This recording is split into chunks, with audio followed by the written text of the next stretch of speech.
और ऐसा जागरण ही मनुष्य के जीवन को धन्य करे।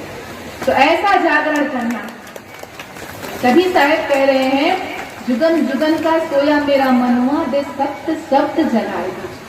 जिस दिन इस प्रकार से जागरण करेंगे उस दिन हमारा जीवन अवश्य धन्य। साहेब जीवों को समझा रहे हैं कि जागो लोगो मत सो, मत करो नींद से प्यार, जैसे सपना रैन का तैसा यह संसार। कभी स्वप्न देख रहे हैं, कभी स्वप्न देखते हैं, कभी ऐसा लगता है इतना अच्छा स्वप्न आ रहा है जो जीवन में चाहिए, जिस चीज की, जिस वस्तु की इच्छा की थी वो स्वप्न में वही मिलता दिख रहा है। और कोई आकर हिला तो दे, अगर किसी ने आकर नींद से हिला दिया, उठा दिया तो बस उसकी खैर नहीं। मैं इतना अच्छा स्वप्न देख रहा, ये स्वप्न है, वो स्वप्न है। स्वप्न किसका होता है? इस नींद से, इस स्वप्न से जागो, देखो यह संसार क्या है, रहना नहीं देश गिराना, यह संसार कांटों की बाड़ी, उलझ उलझ मर जाना। कहे कबीर सुनो भई साधो, सदगुरु नाम ठिकाना। साहेब का नाम ही ठिकाना है। इस संसार की मोह निद्रा में सोना नहीं है, जागना है। अरे अनमोल मानव जीवन मिला है, अब नहीं जागेंगे तो कब जागेंगे? अभी नहीं समझेंगे तो कब समझेंगे? जब यह जीवन व्यर्थ चला जाएगा, जब यह जीवन समाप्त हो जाएगा और फिर 84 लाख योनियों का दुख भटकन ही शेष रह जाए। तो पछताना नहीं है, आज ही समझना, अभी समझना है, इसी क्षण समझना है और हृदय से सच्चा जागरण करना। जिन घड़ियों में जग सकते हो, जिन घड़ियों में जग सकते हो, उन घड़ियों में सोए क्यों? और जिन घड़ियों में पा सकते हैं उन घड़ियों में खोए क्यों? तो आज ही वह घड़ी है, यह अनमोल मानव जीवन मिला है, इसके महत्व को समझना है और परमात्मा को प्राप्त कर अपने जीवन को धन्य कर लेना। तो जब तक सद्गुरु की शरण में नहीं जाएंगे, सत्य शब्द नहीं पाएंगे, यह मन या हृदय जागृत होने वाला नहीं है। तो इसीलिए धर्मदास जी साहब कह रहे हैं कि जुगन जुगन के सोया मेरा मनवा दे सत्य शब्द जगाए। आगे साहब कह रहे हैं घट अंधियार कछु नहीं सूझे, ज्ञान का दीप जलाए दीजिए।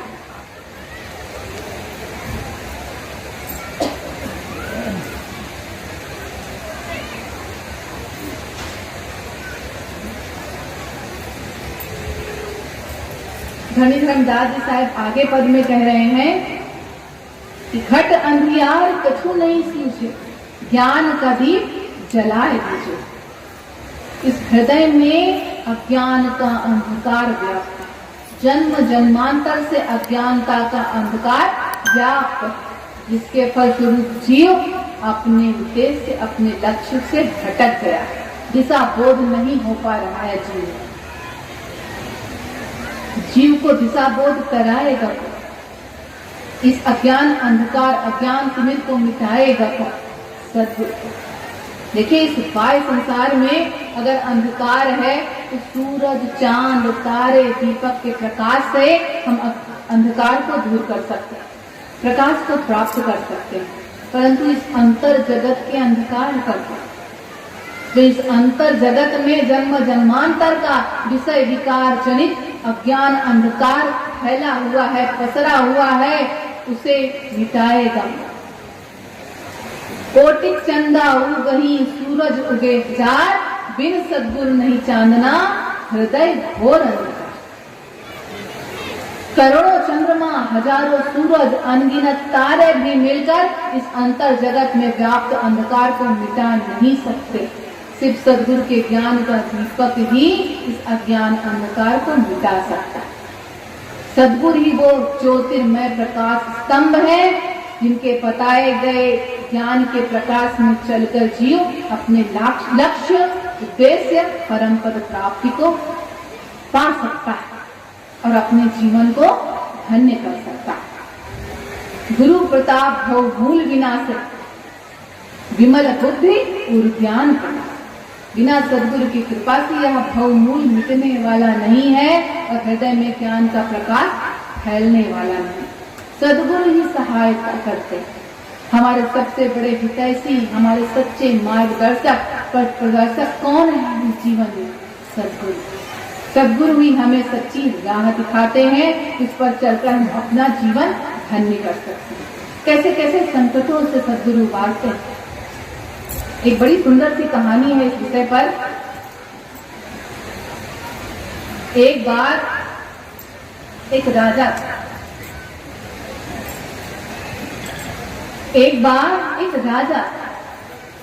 राजा की एक आंख खराब थी।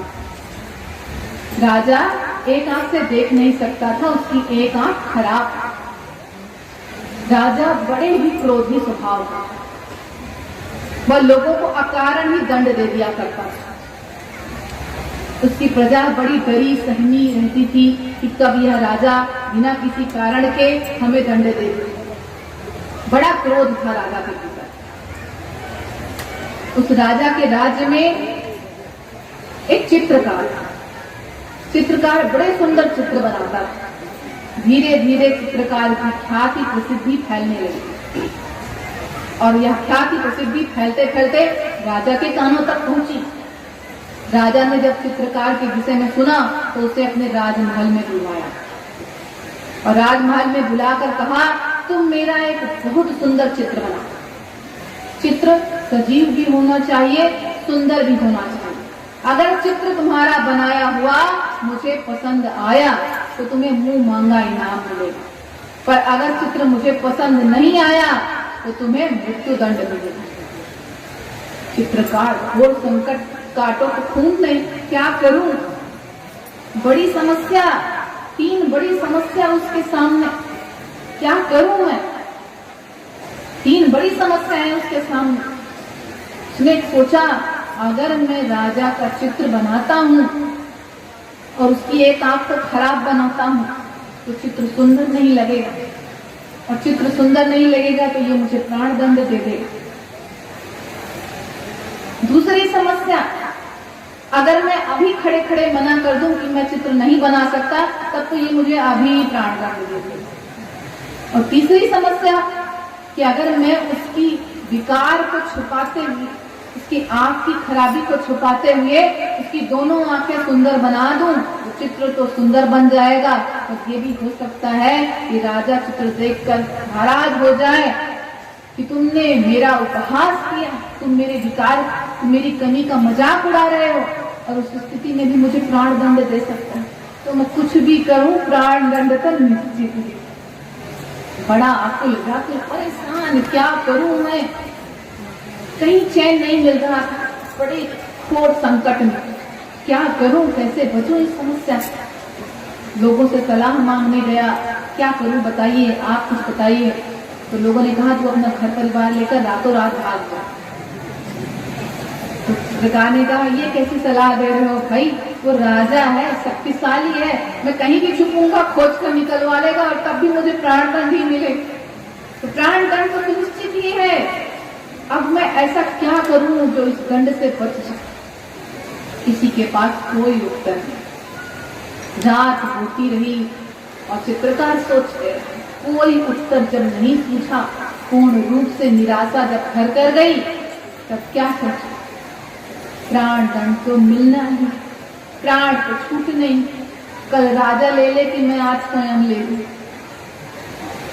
आत्महत्या का विचार कर लिया चित्रकार ने कि मुझे कल प्राण दंड तो मिलेगा ही, आज मैं स्वयं अपने प्राणों को त्याग देता हूँ, कम से कम कल की शर्मिंदगी से तो बच जाऊं। ये सोचकर चित्रकार रात्रि को नदी की तरफ बढ़ने लगा। नदी में कूदकर वह अपने प्राण लेना चाहता। नदी के पास एक संत जी की कुटिया थी। संत जी अपनी कुटिया के बाहर बैठे थे।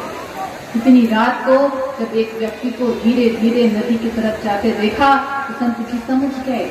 वहीं से आवाज दी, कौन है भाई, क्या समस्या है, जरा इधर आओ। संत जी की आवाज सुनकर वह व्यक्ति चित्रकार दौड़ा दौड़ा संत जी के चरणों में आ झुका। कहो क्या समस्या है, क्या करने जा रहे थे?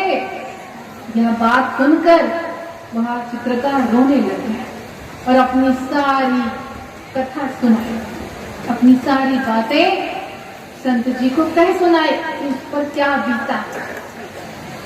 संत जी ने कहा, बस इतनी सी बात के लिए तुम अपने प्राण त्यागने जा रहे?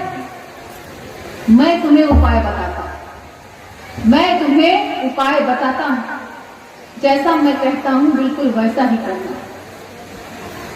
चित्रकार को और क्या चाहिए था, दंडवत हो गया, आप जैसा कहेंगे संत जी मैं बिल्कुल वैसा ही करूंगा।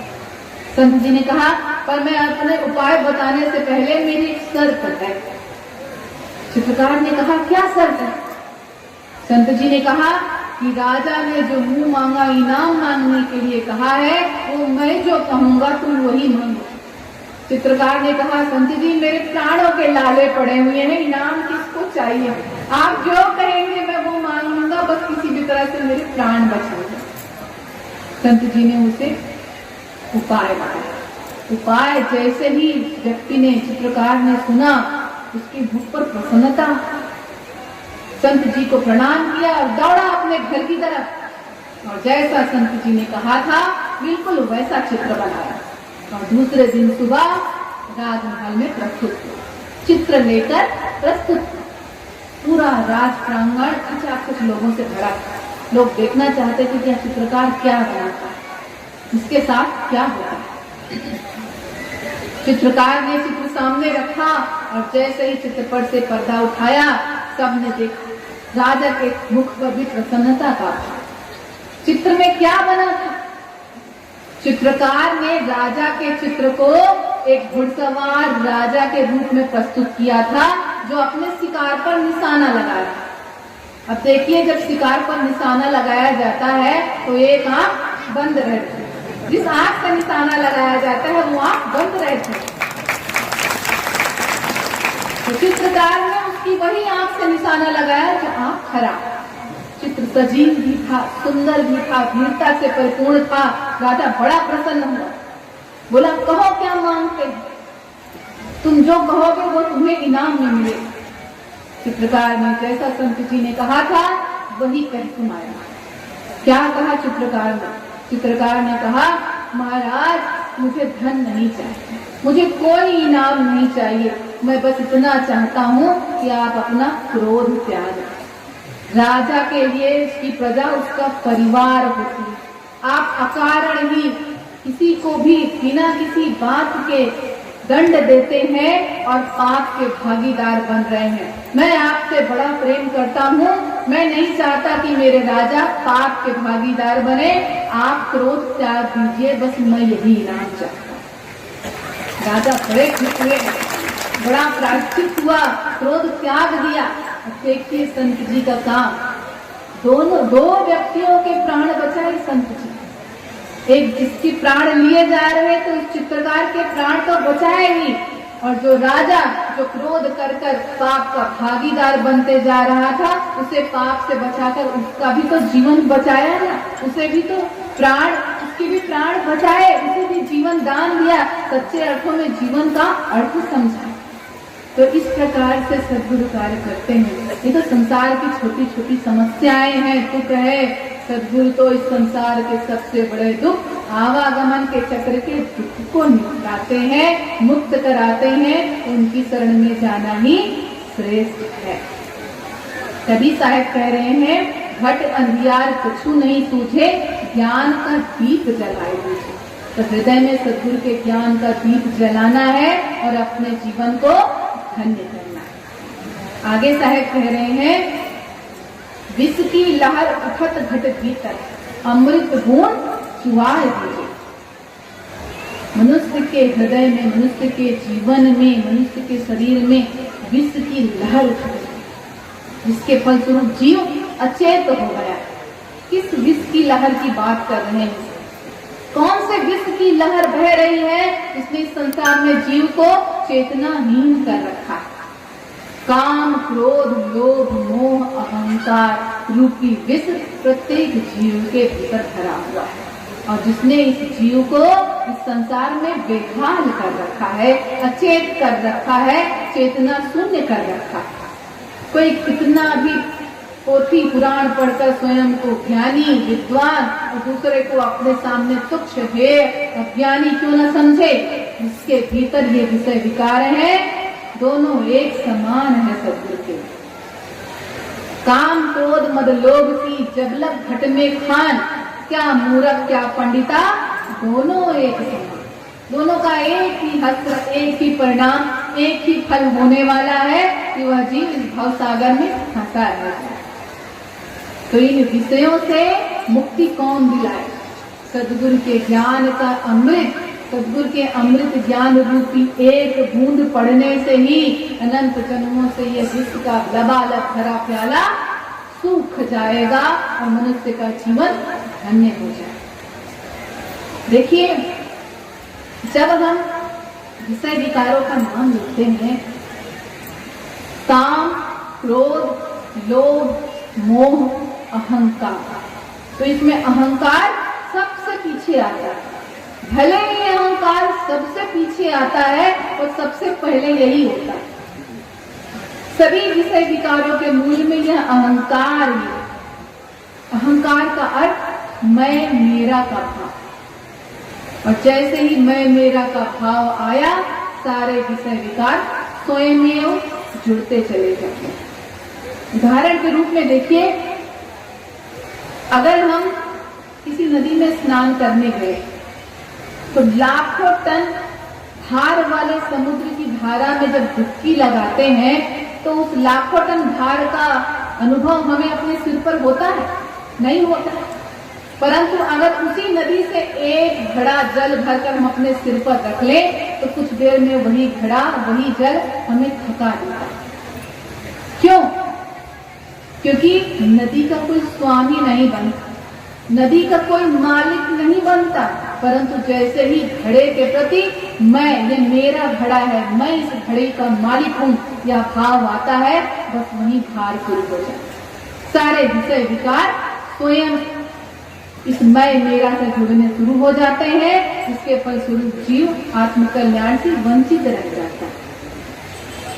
अहंकार, मैं का भाव, मेरा का भाव। अब मैं का भाव आया तो मुझे किसी चीज की, किसी वस्तु की कामना भी हुई, मुझे किसी वस्तु की कामना हुई, काम आया, वह कामना पूर्ण हो गई तो लोभ होगा, मोह होगा, और अगर वह कामना पूर्ण नहीं हुई तो क्रोध होगा। तो सारे विषय विकारों से पहले यह अहंकार आता है, और यह अहंकार परम पद प्राप्ति में सबसे बड़ी बात है। तो इस अहंकार से दूर होना, साहिब समझा रहे हैं, यह तन विष की बेलरी गुरु अमृत की खान, शीश दिए जो गुरु मिले तो भी सस्ता जाए। अगर शीश देने से सदगुरु मिल जाए तो यह जीवन का सबसे सच्चा सौदा, सबसे सस्ता सौदा।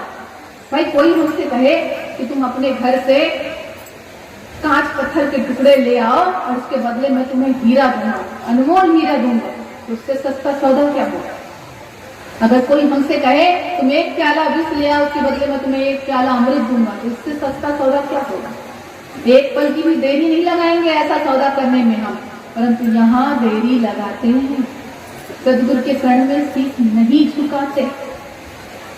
सदगुरु के चरणों में शीश देने से अगर सदगुरु मिल जाए तो उस सौदे को करने में देरी नहीं करते। शीश का अर्थात ये सिर नहीं भाई, इस शीश को देने की बात साहेब नहीं कर रहे हैं। अरे 84 लाख योनियों में भटकने के पश्चात तो यह अनमोल मानव जीवन मिला है, यह वह माध्यम है जिससे हम परमात्मा को प्राप्त कर सकते हैं। शीश कटा देंगे तो वो माध्यम ही समाप्त हो जाएगा। तो माध्यम समाप्त करने की बात साहेब नहीं कर रहे हैं।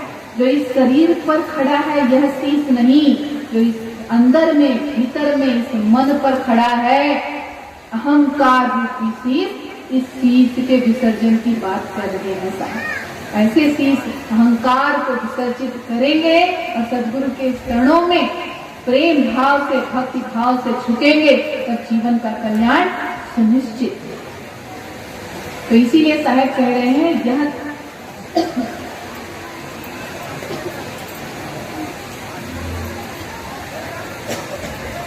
विष की लहर उठत घट भीतर अमृत बूंद चुआएगी। सदगुरु के ज्ञान रूपी अमृत से इस विष को शांत करना है, समाप्त करना है और अपने जीवन को धन्य करना है। आगे साहेब कह रहे हैं, गहरी नदिया अगम कहे धरवा खेई के पार लगाए। गहरी नदिया नाव पुरानी खेई के पार लगाए। गहरी नदी क्या है?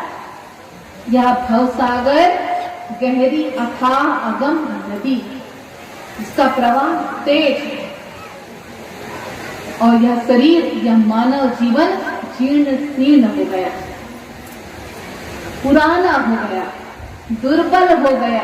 इसमें वह शक्ति नहीं, वह सामर्थ्य नहीं कि इस अथाह भवसागर को पार कर सके। तो पार कराएगा सदगुरु, पार कराए। सदगुरु वो खेवनहार है जो इस मानव जीवन को भवसागर से पार कराए। साहेब अन्यत्र भी इस बात को कहते हैं कि कागज केरी नाव पानी केरी गंग, कहे कबीर कैसे तरे 5 कुसंगी से। यह मानव जीवन कागज की नाव के समान कमजोर और यह भवसागर गंगा के समान अथाह है, तीव्र वेगगामिनी। और वैसे ही यह कागज की नाव कमजोर है, उस पर से 5 कुसंगियों को भी बिठा लिया तो कैसे भवसागर से पार उतरेंगे? किस कुसंगी की बात कर रहे हैं साहब? कौन है ये कुसंगी जो जीव को इस भवसागर में डुबा रहा है? एक कहानी के माध्यम से समझते। एक बार एक व्यक्ति संत जी के पास आया और बोला, संत जी मैं अपने जीवन का कल्याण चाहता हूँ, मेरे जीवन को धन्य करे, मुझे इस भवसागर से पार उतरने का राह बताएं, मुझे इस भवसागर से पार उतरने का मार्ग बताएं। संत जी ने कहा, ठीक है मैं तुझे अवश्य बताऊंगा, पर इससे पहले तू मेरा एक काम, ये मेरे 5 थैले हैं और सामने बहुत बड़ी नदी बह रही है, मेरे इन 5 थैलों को नदी के उस पार पहुंचा दे, फिर मैं तुझे तेरे जीवन को धन्य करने की राह बताऊंगा। व्यक्ति ने कहा, जरूर संत जी मैं यह काम जरूर करूंगा। और 5 थैले अपने पीठ पर लादे और नदी में उतर गया। थोड़ी दूर चला, थोड़ी दूर तैरा, तैरते तैरते थक गया। 5 भारी थैले उसकी पीठ पर लदे हुए, अशक्त होने लगा तो सोचा 5 थैले लेकर तो मैं नदी के उस पार नहीं जा पाऊंगा, एक काम करता हूँ, एक थैला यहीं गिरा देता हूँ, कम से कम संत जी के 4 थैले तो मुझ तक पहुंचा दूंगा। ये सोचकर इस व्यक्ति ने एक थैला वहीं गिराया और 4 थैले लेकर आगे चल पड़ा। थोड़ी दूर चलने के बाद और थक गए, अभी नदी बहुत तेज थी। फिर सोचा ये 4 थैले भी बहुत भारी हो रहे हैं, एक काम करता हूँ, एक थैला और गिरा देता हूँ, 3 थैले संत जी तक पहुंचा दूंगा। यह सोचकर एक थैला और गिरा दिया और 3 थैले लेकर चल पड़ा। थोड़े दूर और तैरा, शक्ति और कम होने लगी, थकने लगा, 3 थैले भी नहीं लेकर जा पाऊंगा, एक काम करता हूँ, एक थैला और गिरा देता हूँ, 2 थैला लेकर कम से कम उनके पास पहुंचा। यह सोचकर एक थैला और गिरा दिया और 2 थैले लेकर तैरने लगा। काफी आगे बढ़ गया, तब भी देखता है कि अभी नदी और बहुत बची हुई है और पीठ पर 2 थैलों का बोझ उसे तैरने में असमर्थ बना रहा, नहीं तैर पा रहा, थक गया था। सोचा ये 2 थैले लेकर तो मैं पार नहीं उतर पाऊंगा, एक काम करता हूँ, न संत जी की न मेरी, एक थैला लेकर चला जाता हूँ, एक थैला यहीं गिरा देता हूँ, उनकी बात मानना भी हो जाएगा और मैं भी तैर कर पार हो जाऊंगा, एक थैला लेकर संत जी के पास जाता हूँ। यह सोचकर उसने एक थैला भी गिरा दिया, अब उसकी पीठ पर सिर्फ एक थैला रहा। तैरने लगा, तैरने लगा, तैरने लगा, बहुत बड़ी गहरी नदी थी, तैरते तैरते थक गया, हाथ पैर फूलने लगा अब नहीं तैर पाऊंगा, अब यहीं डूब जाऊंगा, मेरे प्राण चले जाएंगे। अब इस थैले को लेकर मैं नदी पार नहीं कर सकता हूँ, मेरे प्राण यहीं चले जाएंगे। और जब प्राण पर आती है तो फिर कुछ नहीं सूझता, तो उसने सोचा ये थैला भी छोड़ता हूँ, मैं किसी तरह से अपने प्राण बचाऊं। यह सोचकर उसने उस आखिरी थैले को भी नदी में गिरा दिया और पूरी शक्ति बटोर कर किसी तरह नदी के पार पहुंचा। और बाहर जाकर लेट गए। देखा तो क्या देखता है, नदी के उस पार संत जी मुस्कुराते हुए खड़े और बोले, किया मेरा काम। व्यक्ति उठकर खड़ा हुआ और संत जी के चरणों में लौट गया। संत जी दया करें, मुझे माफ करें, मैं आपका कार्य नहीं कर पाया। बड़े भारी थे वो थैले, मैं उन्हें लेकर नदी पार नहीं कर पाया, मुझे क्षमा करिए और मेरे जीवन को धन्य करिए। संत जी ने कहा, वो 5 थैले तेरे लिए ही तो थे, तुझे समझाने के लिए ही तो थे। जब ये 5 थैले लेकर तू एक साधारण सी नदी नहीं पार कर सकता, तो 5 भारी भरकम थैले अपनी पीठ पर लाद कर भवसागर से पार करने की बात करता है। नहीं उतर पाएगा, डूब जाएगा।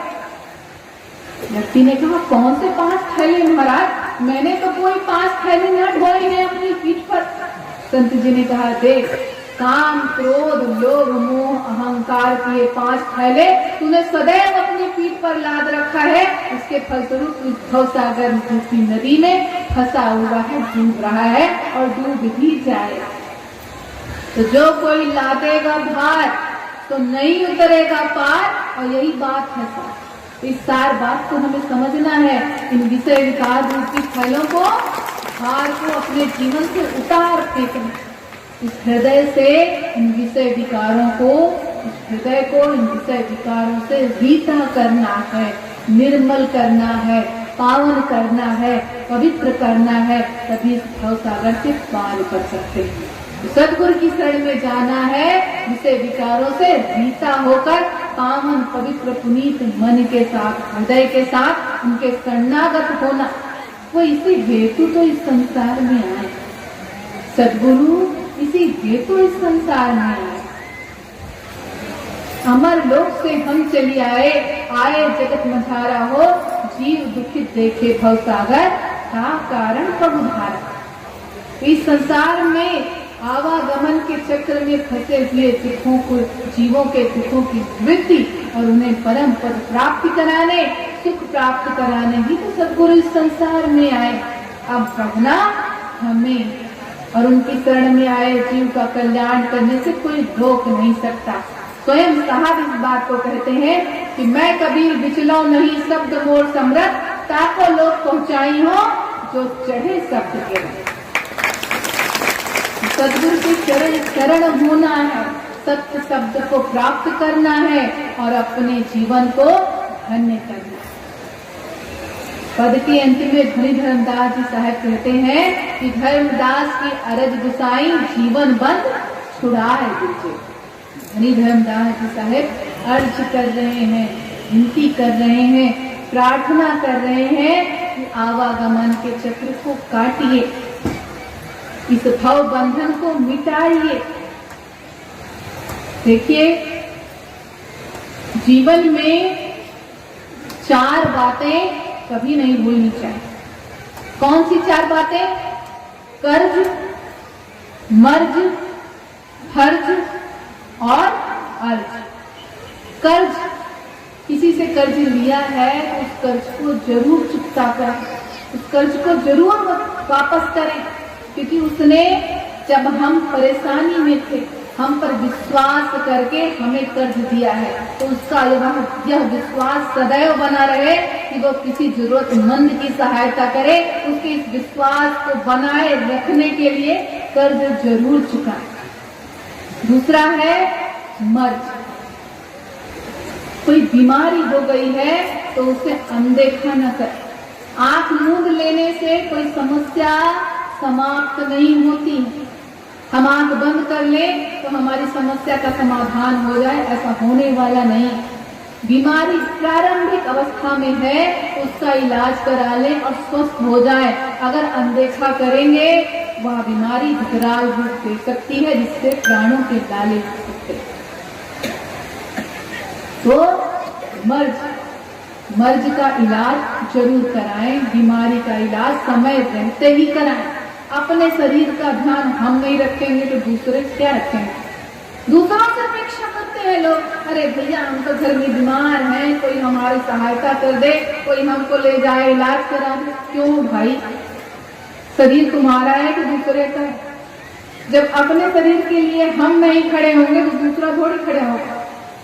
यह शरीर हमारा माध्यम है, हमें इस भवबंधन से मुक्त होने के लिए यह माध्यम मिला है। इसकी महत्ता समझे, स्वयं खड़े हो, उसका इलाज कराएं। दूसरे के प्रति अपेक्षा न रखें, उम्मीद भरी दृष्टि से न देखें कि वो आए इलाज कराए। स्वयं इलाज कराएं, समय रहते इलाज कराएं। और तीसरा क्या है? फर्ज। इस घर के प्रति, अपने संसार के प्रति, परिवार के प्रति, समाज के प्रति जो फर्ज है, जो उत्तरदायित्व है, उसे अवश्य पूर्ण करें। इस संसार से भागकर जीना कबीर पंथ नहीं सिखाता है। हमारा कबीर पंथ हमें इस संसार में रहकर इस संसार से मुक्त होना सिखाता है। तो संसार से भागकर मुक्त नहीं हो सकते। जो संसार से भागकर मुक्त होना चाहते हैं, उनसे कोई ये पूछे कि घर परिवार त्याग कर जो जंगलों में, गुफाओं में छिपते हैं, क्या वो जंगल, वो गुफा इस संसार का हिस्सा नहीं है? वह भी तो इस संसार में ही शामिल है। तो संसार में आए हैं तो संसार के प्रति जो उत्तरदायित्व है, अपने फर्ज को जरूर पूरा करें। और आखिरी है अर्ज। अपने सद्गुरु की अर्ज करना, विनती करना। रोज सुबह उठे तो अर्ज करें, रोज रात को सोए तो अर्ज करें, प्रत्येक श्वास पर अर्ज करें, प्रार्थना करें, विनती करें कि आपके द्वारा बताए गए मार्ग पर मैं चलूं, मुझे शक्ति दे, मेरे सामर्थ्य प्रदान करें कि मैं आपके द्वारा बताए गए मार्ग से डिगूं नहीं। यह प्रार्थना, यह विनती नित दिन प्रतिपल प्रतिक्षण करना, अर्ज करते रहना। क्योंकि बड़े सुंदर शब्द में कहा गया है कि चाहे पहुंचो चांद पर, चाहे पहुंचो मंगल पे, चाहे पहुंचो 7 समुंदर पार, पर भव से मुक्ति तभी मिलेगी जब पहुंचोगे सद्गुरु के द्वार।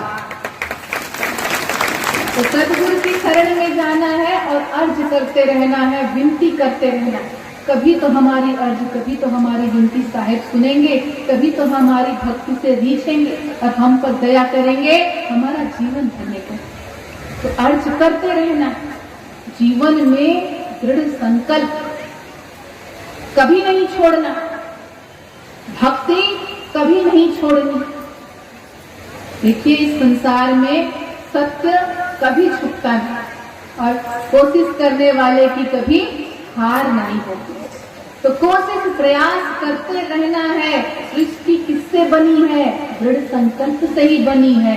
यदि अपने जीवन को सुंदर बनाना है तो दृढ़ संकल्प रखना है, सत्य संकल्प रखना है, भक्ति को छोड़ना नहीं। परंतु यही हम छोड़ देते हैं, यही हम गलती करते हैं। भाई, कितने भी व्यस्त क्यों न हो, भोजन करना तो नहीं छोड़ते ना, पानी पीना तो नहीं छोड़ते ना, कितने भी बीमार पड़े हो, सांस लेना तो नहीं छोड़ते ना। तो कोई भी परेशानी आने पर भक्ति करना ही क्यों छोड़ देते? भक्ति करना नहीं छोड़ना है। दृढ़ संकल्प रखकर भक्ति करनी है कि जैसे भी परिस्थितियां आए, बाधाएं आए, मैं आपकी भक्ति के मार्ग से कभी डिगूंगा नहीं। कभी तो आप कृपा करेंगे, कभी तो आप दया करेंगे और मेरा जीवन धन्य करेंगे। यह भाव हृदय में सदैव रखना, अपने चित्त में सद्गुरु की याद सदैव बसाकर रखनी। कहा गया है कि यदि चित्त रखोगे फूल पर तो महक जाओगे, चित्त रखोगे फूल पर तो महक जाओ, चित्त रखोगे मदिरा पे तो बहक जाओ, चित्त रखोगे चांद पर तो शीतलता पाओगे, और अगर यही चित्त रखोगे सद्गुरु के चरणों में तो भव सागर से तर जाओ। भव सागर से तरना है तो सद्गुरु के चरण कण चित्त में धारण कर साहेब के नाम का स्मरण करना है, भजन करना है और अपने जीवन को धन्य करना है। तो आप सब ने मेरी बातें बड़े ध्यान पूर्वक सुनी। अंत में मैं यही कहकर आप सबसे आज्ञा चाहूंगी कि भरोसा रख तो साहेब पर, कभी धोखा नहीं होगा, ये जीवन बीत जाएगा, कभी रोना नहीं होगा, कभी रोना नहीं होगा। साहेब